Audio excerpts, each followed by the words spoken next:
नमस्कार, स्वराज एक्सप्रेस पर खेती किसानी और ग्रामीण भारत की ताजा तरीन खबरें लेकर मैं रितिका शर्मा हाजिर हूं। बुलेटिन की शुरुआत करते हैं हेडलाइंस के साथ।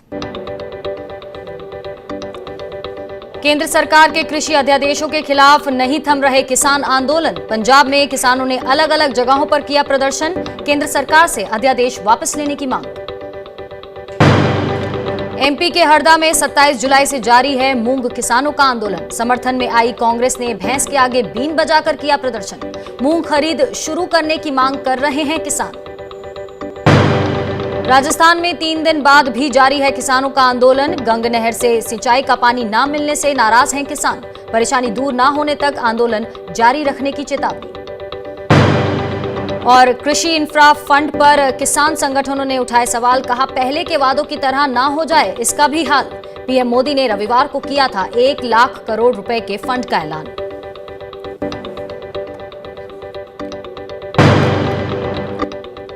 तो पंजाब में केंद्र सरकार के कृषि से जुड़े 3 अध्यादेशों का विरोध लगातार जारी है। सोमवार को भी किसान संगठनों ने पंजाब में अलग अलग जगहों पर प्रदर्शन किया। किसानों ने केंद्र सरकार पर किसानों के बजाय निजी कंपनियों को फायदा पहुंचाने और किसानों पर ये अध्यादेश थोपे जाने का आरोप लगाया है। केंद्र सरकार के साथ साथ किसान राज्य की अमरिंदर सिंह सरकार से भी नाराज हैं।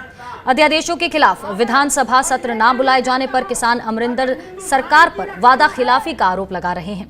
किसानों ने पंजाब के तमाम विधायकों को पत्र लिखकर विधानसभा का सत्र बुलाने और इन अध्यादेशों के खिलाफ प्रस्ताव लाकर इसे खारिज करने की मांग की है। इन अध्यादेशों को वापस न लिए जाने पर किसानों ने बड़े आंदोलन की चेतावनी दी है। वहीं पंजाब, हरियाणा समेत दूसरे राज्यों में भी अध्यादेशों के खिलाफ किसान लगातार प्रदर्शन कर रहे हैं। वहीं किसान संगठन 15 अगस्त यानी स्वतंत्रता दिवस के दिन देश भर में बड़े आंदोलन का ऐलान भी कर चुके हैं।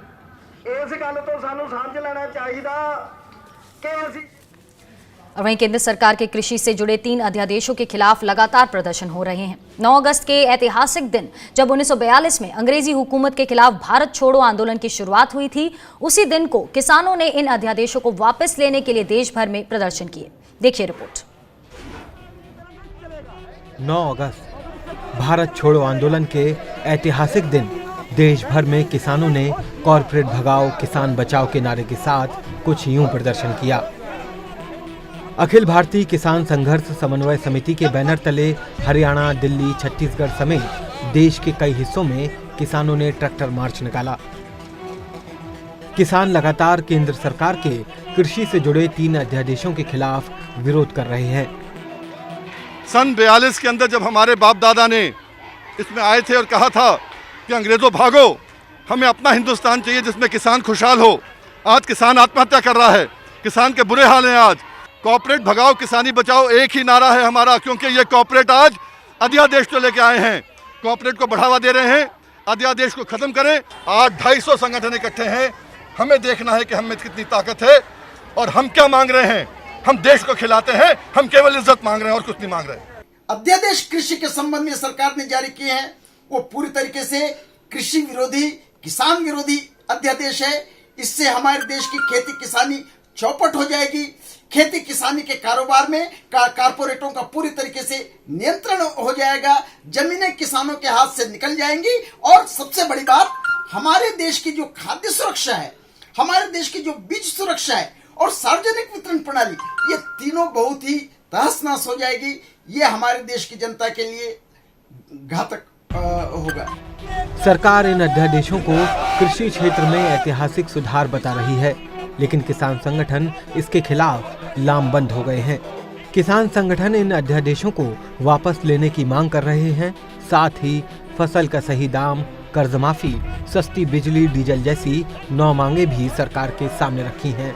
जो फसल का सही दाम का सवाल है 1.5 गुना, जो उसको दाम, कर्जा माफी का सवाल है, जो जमीन का सवाल है, राशन व्यवस्था का सवाल है, किसान जो हमको फूड सप्लाई करने वाला है, खिलाने वाला है, उसको बचाने का जो मांग है, और किसान का लागत खर्चा कम करना है, सस्ता में बिजली, डीजल ये सब देना है। ये सब करके जो 9 सूत्री मांग को लेके आज हम पूरा देश में आवाज़ उठा रहा है। किसान कह रहा है मेरे को डीजल सस्ता दे दो, किसान कह रहा है मुझे फसल का दाम दे दो, वो देने की बजाय सरकार वो कानून लेके आती है जिसे किसान ने मांगा नहीं है। तो अगर इतनी महान चीज़ है तो भाई चोर दरवाजे से क्यों लेके आ रहे हो? अगर इतनी महान चीज़ है तो देश का कोई किसान संगठन इसके पक्ष में क्यों नहीं है? खुद आरएसएस वाले इसका विरोध क्यों कर रहे हैं? कोरोना का बहाना लेके वो कानून लाए गए हैं जो कि घोर किसान विरोधी हैं। ये कानून कंपनी राज स्थापित कर देंगे। किसान संगठनों का कहना है कि जब तक सरकार इन अध्यादेशों को वापस नहीं ले लेती, उनका ये प्रदर्शन यूं ही जारी रहेगा। दिल्ली से प्रशांत त्यागी और हरियाणा के तोशाम से शशांक पाठक के साथ ब्यूरो रिपोर्ट, स्वराज एक्सप्रेस। और वहीं 9 अगस्त के दिन जहां किसानों ने केंद्र सरकार के खिलाफ देश भर में प्रदर्शन किए, वहीं दूसरी तरफ केंद्र सरकार ने किसान सम्मान निधि योजना की 6ठी किस्त जारी करने का ऐलान किया। लेकिन सम्मान निधि पर किसानों का क्या कहना है, वो भी सुन लीजिए। 9 अगस्त को कृषि मंत्री नरेंद्र सिंह तोमर जी ने एक ट्वीट किया जिसमें उन्होंने कहा कि प्रधानमंत्री श्री नरेंद्र मोदी जी द्वारा आज पीएम किसान योजना के अंतर्गत देश के 8.5 करोड़ यानी 8.5 करोड़ किसानों के खातों में 17,000 करोड़ रुपए सहायता राशि ट्रांसफ़र की। हमारे साथ कुछ किसान हैं, हम इस वक्त हरियाणा के तोशाम तहसील में हैं। चाचा, आप बताइए कि इस साल आपको किसान सम्मान निधि की कितनी किस्तें मिली हैं? प्रधान नरेंद्र मोदी एक किस्त मिली है। सिर्फ एक ही मिली है। आप हमें बताइए कि आपको किसान सम्मान निधि योजना की इस साल 2020 में कितनी किस्तें मिल गई? हमने तो भाई साहब एक भी नहीं मिली है। एक भी किस्त नहीं मिली? नहीं मिली है अब तक। कौन मिले ना 19 में मिली ना 20 में जुड़ा कौन जुड़ा तू? आप ऑनलाइन मैंने रजिस्ट्रेशन जरूर करवाया था, लेकिन मेरे तो आज तक मतलब कुछ खाता में आया नहीं है। आया नहीं कोई। आपकी कितनी किस्तें आई हैं 2020 में? एक किस्त आई है। और उसके बाद क्या आप लोगों ने पता किया कि दूसरी या तीसरी किस्त क्यों नहीं आई? भाई पता कराया था के नाम से बैंक में, ग्रामीण बैंक में खाता है, वहीं ये किस्त आया करती थी, उसमें के नाम पता कराया हुआ बैंक वाले ने बोले नहीं आई है। बैंक वाले ने बोला नहीं आई। नहीं आई। आज जो प्रधानमंत्री ने किस्त जारी की है 8.5 करोड़ किसानों की, उसमें से आप लोगों के पास किसी के पास मैसेज आया कि आप लोगों का पैसा आया है? मेरे पास तो आया नहीं है। नहीं आया। चाचा के पास नहीं आया, आपके पास आया नहीं है भाई, अभी तक नहीं आया है। देखिए, ये जो ट्वीट है इसमें ये कहा गया है कि 8.5 करोड़ किसानों के खातों में 17,000 करोड़ रुपए भेजे गए हैं, ट्रांसफ़र किए गए हैं, लेकिन इसमें कहीं पे ये नहीं बताया गया कि किस्त कौन सी है। अब मैं आपको किसान सम्मान निधि योजना की वेबसाइट दिखाता हूँ। इसमें लिखा है कि जो टोटल किसान है, लाभार्थी किसान, उनकी जो तादाद है वो है 10 करोड़ 56 लाख। पहली किस्त दी गई 9 करोड़ 76 लाख किसानों को, दूसरी किस्त दी गई 9 करोड़ 16 लाख किसानों को, तीसरी किस्त दी गई 7 करोड़ 98 लाख किसानों को, चौथी किस्त दी गई 6 करोड़ 47 लाख किसानों को और पाँचवीं किस्त दी गई सिर्फ 3 करोड़ 78 लाख किसानों को। जब पाँचवीं किस्त 3 करोड़ 78 लाख किसानों को दी गई 10 करोड़ से ज़्यादा किसानों के रजिस्ट्रेशन के बावजूद, तो जो 8.5 करोड़ किसानों को किस्त जारी की गई, ये आखिर कौन सी किस्त है? ये किसान सम्मान निधि योजना में जो लगातार किसानों की तादाद, लाभार्थी किसानों की तादाद नहीं, जिनको पैसा मिल रहा है उनकी तादाद लगातार कम हो रही है। सरकार कह रही है कि वो किस्तें दे रही हैं और किसानों की मदद कर रही है। किसान यहाँ कह रहे हैं कि उन्हें इस साल सिर्फ पहली किस्त मिली है। 6,000 रुपये सालाना मिलते हैं हर 4 महीने के हिसाब से। तो फिलहाल किस किसानों को ये किस्त दी गई, किन किसानों को दी गई, कौन सी किस्त दी गई, तीसरी, चौथी, पाँचवीं, छठवीं, या ये जो ताज़ा किस्त इस महीने से शुरू होनी थी? हरियाणा के तोशाम से कैमरा पर्सन सोमेन के साथ शशांक पाठक, स्वराज एक्सप्रेस। और वहीं रविवार को प्रधानमंत्री नरेंद्र मोदी ने वीडियो कॉन्फ्रेंसिंग के जरिए 1 लाख करोड़ रुपए के कृषि इंफ्रास्ट्रक्चर फंड का ऐलान किया है। इस फंड का इस्तेमाल कृषि उपज के रखरखाव, ट्रांसपोर्टेशन और मार्केटिंग सुविधाओं को बढ़ावा देने के लिए किया जाएगा, जिसमें किसान और एफपीओ को सस्ते दर पर कर्ज मिल सकेंगे। सरकार का दावा है कि इस फंड से गांवों-गांवों में बेहतर भंडारण, आधुनिक कोल्ड स्टोरेज की चेन तैयार करने में मदद मिलेगी और गांव में रोजगार के अवसर भी तैयार होंगे। ये फंड वित्त मंत्री निर्मला सीतारमण द्वारा पेश किए गए 20 लाख करोड़ रुपए के प्रोत्साहन पैकेज का हिस्सा है। वहीं किसान संगठन इस फंड पर सवाल उठा रहे हैं। उनका कहना है कि जब केंद्र सरकार के कृषि अध्यादेशों के खिलाफ लगातार प्रदर्शन हो रहे हैं, तब सरकार ऐसी योजनाओं से किसानों का ध्यान भटकाने की कोशिश कर रहे हैं। देश में कृषि से जुड़ी सुविधाएं तैयार करने के लिए 1,00,000 करोड़ रुपए का विशेष फंड लॉन्च किया गया है। आज के पवित्र दिन पर लॉन्च किया गया है। इससे गांवों गांवों में बेहतर भंडारण, आधुनिक कोल्ड स्टोरेज की चेन तैयार करने में मदद मिलेगी और गांव में रोजगार के अनेक अवसर तैयार होंगे। सरकार जो पहले से प्रचलन में है योजनाएं, जिनमें मूल्य समर्थन योजनाएं, जिसके आधार पर किसानों को उनकी उपजों का न्यूनतम समर्थन मूल्य प्राप्त होता है, उस पे तो ध्यान नहीं दे रही। और जो अभी पूरे देश में उनके एक राष्ट्र एक बाजार से संबंधी अध्यादेशों का जो विरोध हो रहा है, उस विरोध को भटकाने के लिए, उससे ध्यान हटाने के लिए नई नई घोषणाएं कर रही है। चलिए, कृषि इंफ्रास्ट्रक्चर फंड किसानों के लिए कितना फायदेमंद हो सकता है, इस पर बात करने के लिए हमारे साथ फोन लाइन पर मौजूद हैं जय किसान आंदोलन संयोजक अविक साहा जी। अविक जी, स्वागत है आपका किसान बुलेटिन में। सर, सबसे पहले यही जानना चाहूंगी कि पहले से ही जो केंद्र सरकार के कृषि से जुड़े 3 अध्यादेशों के खिलाफ लगातार आंदोलन हो रहे हैं। कल भी हमने देखा कितने हजारों की तादाद में किसान सड़कों पर उतरे हुए थे, और अब सरकार के ये जो कृषि इंफ्रास्ट्रक्चर फंड का ऐलान हुआ है, आपको क्या लगता है कितना स्वागत करने योग्य है सरकार का ये ऐलान, और वो भी इस वक्त? इसको ऐसे देखा जाए कि किसी की डेथ सर्टिफिकेट के ऊपर आप बर्थ सर्टिफिकेट छाप दें तो क्या लोग उसको बर्थ सर्टिफिकेट मानेंगे? ये देश के किसान और किसानी को खत्म करने के लिए और इनके गिने चुने दोस्तों को बिजनेस, खाना का बिजनेस, फूड बिजनेस के में प्रवेश करने के लिए और मोनोपोली बनाने के लिए अध्यादेश बनाया गया है। ये इसलिए इस समय बनाया गया क्योंकि इनको मालूम है कि इसका विरोध करना सड़क में मुश्किल होगा, तो ये उनके लिए मौका था। ये बिल्कुल किसान को खत्म करने का अध्यादेश है और बिजनेस हाउसेस को, कुछ चुने हुए इंडस्ट्रियलिस्ट को आगे बढ़ाने का षड्यंत्र है।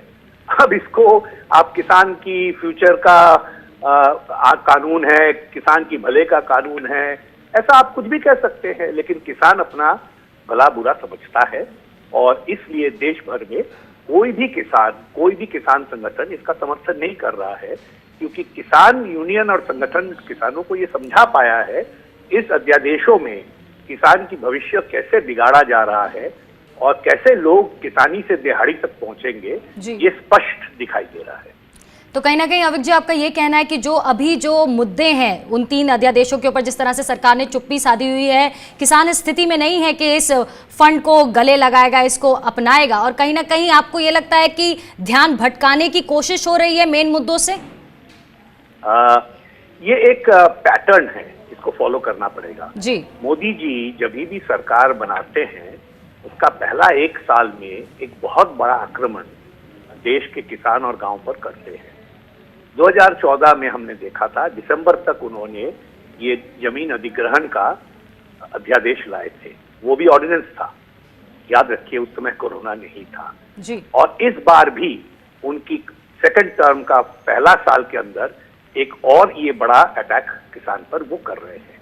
उनको ये क्यों 1 साल में होता है, इसमें कोई बहुत बड़ा कोई खेल नहीं है। सिंपल बात ये है कि उनको मालूम होता कि ये मैं चाल चालूं और देखूं कैसा होता है रिएक्शन, और बहुत बुरा होता है तो 4 साल हमारे हाथ में है, इसको वापस ले लेंगे, कोई घुमा लेंगे, कुछ बहला लेंगे किसान का मन। ये इसलिए एक पहला साल में ये एक काम ये करते हैं। ये एक्सपीरियंस हमारा है, 2 बार हो चुका है और इसका विरोध, घोर विरोध होगा, देश भर में विरोध होगा। और मैं आपको दावे से कह सकता हूँ और जिम्मेदारी के साथ कि मोदी सरकार को ये सारा अध्यादेश वापस लेना पड़ेगा, क्योंकि देश का कोई किसान इसको मानेगा नहीं। जी, तो कहीं ना कहीं ये एक पैटर्न है जो मोदी सरकार फॉलो करती है, और 3 अध्यादेशों को लेकर ऑलरेडी इतना बड़ा विरोध प्रदर्शन चल रहा है जिस पर अभी तक सरकार की तरफ से कोई जवाब नहीं आया, और उस पर अब कल ये 1,00,000 करोड़ रुपए के कृषि इंफ्रास्ट्रक्चर फंड का ऐलान किया गया प्रधानमंत्री की तरफ से, और उसको लेकर भी यहाँ कई रिएक्शन सामने आ रहे हैं। कई किसान संगठन ये भी सवाल उठा रहे हैं कि पहले के वादों की तरह इसका भी वही हाल ना हो जाए।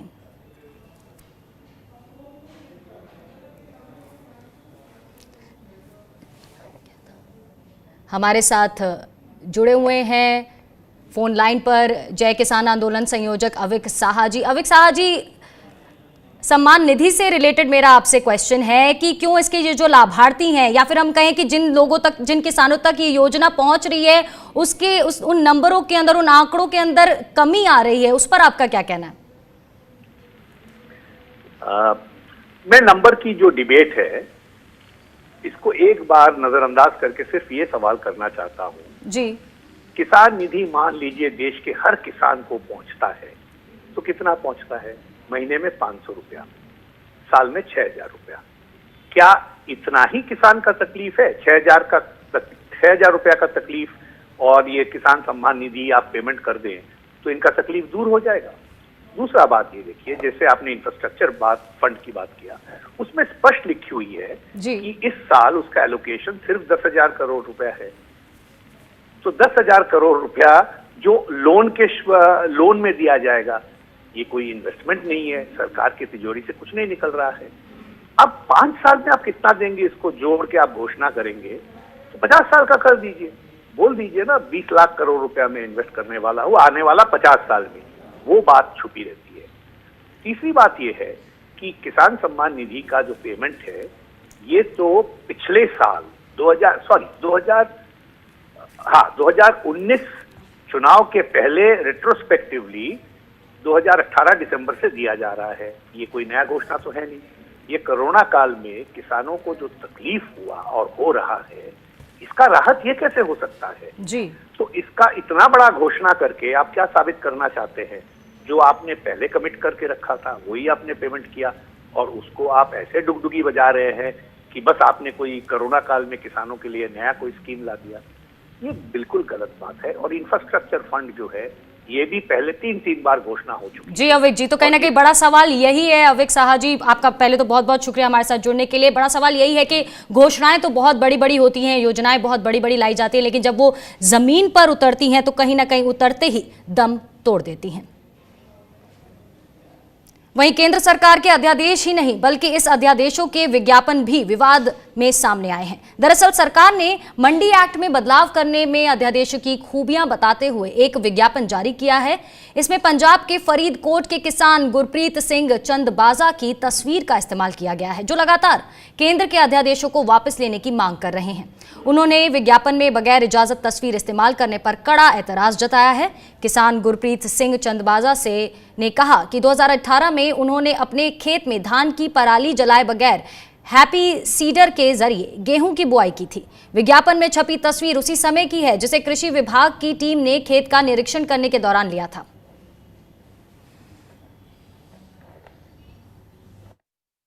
2018 ਦੀ ਫੋਟੋ ਜਦੋਂ ਉੱਤੇ ਦੇਖਿਆ, ਇਹ ਫੋਟੋ ਤਾਂ ਮੇਰੀ ਆ ਤੇ ਮੈਨੂੰ ਇਹ ਲੱਗਾ ਵੀ ਅਸੀਂ ਜਿਹੜੇ ਇਸ ਕਾਨੂੰਨ ਦਾ ਵਿਰੋਧ ਕਰ ਰਹੇ ਆ ਤੇ ਉਸੇ ਕਾਨੂੰਨ ਦੇ ਹੱਕ 'ਚ ਮੇਰੀ ਫੋਟੋ ਲਾਈ ਗਈ ਹੈ। ਇਸ ਕਰਕੇ ਮੈਂ ਮਤਲਬ ਇਸ ਦਾ ਇਤਰਾਜ਼ ਵੀ ਜਤਾਇਆ ਤੇ ਮੈਨੂੰ ਦੁੱਖ ਵੀ ਹੋਇਆ। ਦਾ ਭਾਰਤ ਸਰਕਾਰ ਨੂੰ ਬੇਨਤੀ ਕਰਦਾ ਵੀ ਉਸ ਇਸ਼ਤਿਹਾਰ ਤੋਂ ਮੇਰੀ ਫੋਟੋ ਹਟਾਈ ਜਾਵੇ। ਪਹਿਲੀ ਗੱਲ ਤਾਂ ਇਹ ਆਰਡੀਨੈਂਸ ਵਾਪਸ ਲਿਆ ਜਾਵੇ ਜੋ ਕਿਸਾਨ ਵਿਰੋਧੀ ਆ। ਕਿਸਾਨ ਅੱਗੇ ਬਹੁਤ ਆਰਥਿਕ ਤੰਗੀਆਂ ਨਾਲ ਜੂਝ ਰਿਹਾ।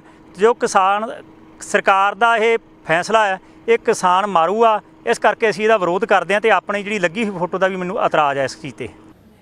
वहीं मध्य प्रदेश के किसान लगातार न्यूनतम समर्थन मूल्य पर मूंग खरीदने की मांग कर रहे हैं और इस मामले में किसानों और कांग्रेस ने शिवराज सरकार के खिलाफ एक बार फिर आंदोलन किया है। लेकिन इस बार का ये आंदोलन कुछ अनोखा है, देखिए कैसे। भैंस के आगे बीन बजाना, ये कहावत तो आपने सुनी ही होगी, लेकिन मध्य प्रदेश में आप ऐसा होते देख भी सकते हैं। यहाँ किसान सरकार के आगे मूंग की MSP पर खरीद की बीन बजा रहे हैं, लेकिन सरकार है कि सुनने को तैयार ही नहीं। सरकार के इस रवैये से नाराज किसानों के साथ अब कांग्रेस भी सड़क पर उतर आई है। हरदा जिले की टिमरनी विधानसभा में कांग्रेस विधायक और कार्यकर्ताओं ने भैंस के आगे बीन बजाकर विरोध किया। देखिए, हमारी नजरों में एक भैंस और इस वर्तमान सरकार के बीच में कोई अंतर नहीं है। हम कांग्रेस पार्टी की तरफ से 6 बार मूंग समर्थन मूल्य पर खरीदने के लिए ज्ञापन दे चुके हैं। किसान संघ स्वयं बैठा हुआ है हरदा में। हमारी 6 सूत्री मांगे थी यहाँ पे, हमने उन्हीं मांगों को लेकर भैंस पे चिपकाया था और उस समय बीन बजाई थी कि शायद सरकार नहीं सुनी तो भैंस सुन ले, लेकिन ना भैंस सुन रही है हमारी, ना सरकार सुन रही है हमारी। विपक्षी दल कांग्रेस शिवराज सरकार से समर्थन मूल्य पर मूंग की खरीद किए जाने, कर्ज माफी का दूसरा चरण शुरू किए जाने समेत 5 मांगों को पूरा करने की अपील कर रहे हैं। समर्थन मूल्य पर पूरे मध्य प्रदेश में मूंग की समर्थन मूल्य पर खरीदी चालू करी जाए। इसके बाद में जिन किसानों ने आर्थिक कारणों के कारण अपना मूंग बेच दिया है, उनको मंडी भाव और समर्थन मूल्य के बीच की राशि दी जाए। 2 लाख तक का जो कर्ज माफी शुरुआत की थी कांग्रेस ने, उसका दूसरा चरण शुरू किया जाए। 2018-19 का बीमा जो था वो अब तक आया नहीं है, तो तुरंत सरकार बीमा डाले। कृषि लागत और मूल्य आयोग के मुताबिक मूंग की प्रति क्विंटल लागत 4,749 रुपए है और इसी आधार पर मूंग का न्यूनतम समर्थन मूल्य 7,196 रुपए प्रति क्विंटल घोषित है। लेकिन सरकारी खरीद न होने पर किसानों को इसे 3,600 से 3,700 रुपए प्रति क्विंटल में बेचने को मजबूर होना पड़ रहा है। धरना विगत 27 जुलाई से प्रारंभ है और सरकार की ओर से मूंग खरीदी को लेकर धरना प्रारंभ किया गया। यदि सरकार मूंग खरीदी प्रारंभ नहीं करती है तो ये धरना और जब तक आश्वासन नहीं मिलता है निरंतर जारी रहेगा। और अभी तक सरकार की तरफ से, शासन और प्रशासन दोनों तरफ से कोई भी अभी तक हमारी सुध लेने कोई नहीं आया। माननीय कृषि मंत्री जो वर्तमान में हमारे हरदा नगर के विधायक भी हैं, उन्होंने आश्वासन दिया था कि कृषकों की पूरी मूंग समर्थन मूल्य MSP पर खरीदी जाएगी, तो मैंने बची हुई मूंग को रख लिया था। लेकिन मेरी आर्थिक स्थिति आज ऐसी हो गई है कि मुझे उस मूंग को मजबूरी में बेचना हो रहा है। जो लोगों ने पहले मूंग बेच दिया उसमें करोड़ों का घाटा किसान को हुआ है। हमारी मांग यही है कि ये खरीदी अतिशीघ्र प्रारंभ की जाए और जो किसानों ने मूंग बेच दिया है उनकी भरपाई या तो भावांतर या बोनस के रूप में यहाँ पर दी जाए। यानी MP के किसानों को सीधे सीधे प्रति क्विंटल 3,500 रुपए तक का घाटा उठाना पड़ा है। बावजूद इसके शिवराज चौहान सरकार अब तक मूंग की सरकारी खरीद शुरू नहीं कर पाई है, जो सरकार के किसान हितैषी होने के दावे पर सवाल खड़े कर रहा है। मध्य प्रदेश के हरदा से लोमेश कुमार के साथ ब्यूरो रिपोर्ट, स्वराज एक्सप्रेस। और वहीं मध्य प्रदेश में ललितपुर सिंगरौली रेल लाइन के लिए किसानों की जमीन का अधिग्रहण किया जा रहा है, लेकिन सिंगरौली के सैकड़ों किसान परेशान हैं। उनका कहना है कि राजस्व विभाग ने जमीनों में के जो नामांतरण पर रोक लगा दी है, इसीलिए उन्हें जमीन अधिग्रहण का मुआवजा और वादे के मुताबिक रेलवे में नौकरी जैसे लाभ नहीं मिल पा रहे हैं। किसानों ने जल्द इस समस्या का समाधान न होने पर आंदोलन करने और अदालत का दरवाजा खटखटाने की चेतावनी दी है। कलेक्टर के आदेश के पूर्व में हमने ज़मीनें खरीदी थी, उसकी रजिस्ट्री हो गई, लेकिन नामांतरण अभी तक नहीं हो गया है। हम लोग गरीब आदमी हैं, हम लोगों की ज़मीनें जो भी पैसा था ज़मीन खरीदने में डाल दिए और उसका नामांतरण नहीं हो पाया। हमारे तरह हज़ारों 2-3-4 हज़ार किसान होंगे यहाँ पे जिन्होंने ज़मीनें खरीदी है, लेकिन उसका नामांतरण भी नहीं हो पाया है। और यदि हम लोगों की ज़मीनों का नामांतरण नहीं हुआ तो हम लोग हाई कोर्ट जाएंगे, सुप्रीम कोर्ट जाएंगे, धरना करेंगे, आंदोलन करेंगे और पटरियां उखाड़ देंगे, जेल भले जाना पड़े, लेकिन हम लोग यहाँ पे रेलवे ललितपुर सिंगरौली का प्रोजेक्ट नहीं होने देंगे जब तक कि हमारा अधिकार नहीं मिल जाता है। कम से कम हजारों से ज़्यादा किसान हैं, उन रजिस्ट्री हुई है, कलेक्टर के आदेश के पूर्व की रजिस्ट्री है, अभी तक बटनवारा नहीं हुआ है, नामांतरण नहीं हुआ। अगली कार्रवाई क्या चाहते हैं आप लोग? सारे किसान क्या करेंगे आप लोग? अब आगे किसान अगर उनके कार्रवाई नहीं हुई, उनका नामांतरण नहीं हुआ, बटनवारा नहीं हुआ, उनको मुआवजा नहीं मिली, नौकरी नहीं मिली, तो आंदोलन करेंगे, धरना करेंगे, प्रदर्शन करेंगे और हाई कोर्ट जाएंगे।